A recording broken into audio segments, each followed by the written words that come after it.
Fin du monde, un film que j'ai réalisé. Avant d'aller dans les métaphores, comme d'habitude, je vais aller dans un aspect le plus simple possible. Dans Fin du monde, j'ai d'abord créé un univers. Comme on sait que quand on veut concevoir une histoire, quand on veut créer un film, on conçoit d'abord son univers, on place des personnages, on trouve le problème et après on essaye de faire interagir les personnages qui coexistent dans cet univers.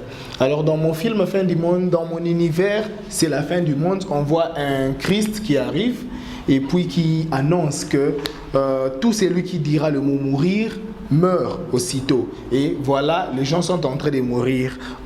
C'est un peu ça le bref qu'on voit dans Fin du monde. Mais en même temps, c'est une projection détournée. En même temps, c'est un questionnement. En même temps, c'est une réflexion. Je me souviens avoir montré ce film à un pasteur. Il a commencé à se poser plein de questions. Il m'a posé plein de questions. En même temps, il n'a pas eu de réponse. Après, il m'a dit qu'il va me chercher après pour qu'on en discute. Donc même lui-même, ça l'a tellement choqué, ça l'a bouleversé.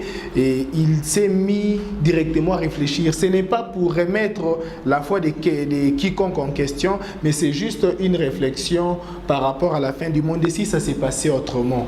Et si tellement que les gens attendent la fin du monde, puis c'est passé tel que ça va, tel qu'on le sait, que Dieu ait changé d'avis et veut à ce que ça se passe différemment. Donc il y a un peu toutes ces réflexions assez déjantées, assez libres, mais en même temps c'est ça qui fait au moins l'idée de tout ce qu'on voit ici.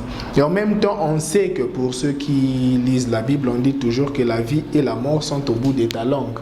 Donc en même temps, ces gens, on leur a conféré le pouvoir de vivre et de mourir. Mais curieusement, c'est assez simple de mourir que de vivre. Pendant qu'on pense que la vie, on peut vivre si simplement, mais la mort n'est pas non plus si compliquée. On peut tout en marchant, par exemple, j'ai appris à Coloésie, une fille qui venait de l'école, on a explosé une carrière et puis une pierre qui a fait plusieurs kilomètres de trajet tombe sur sa tête et elle meurt comme ça.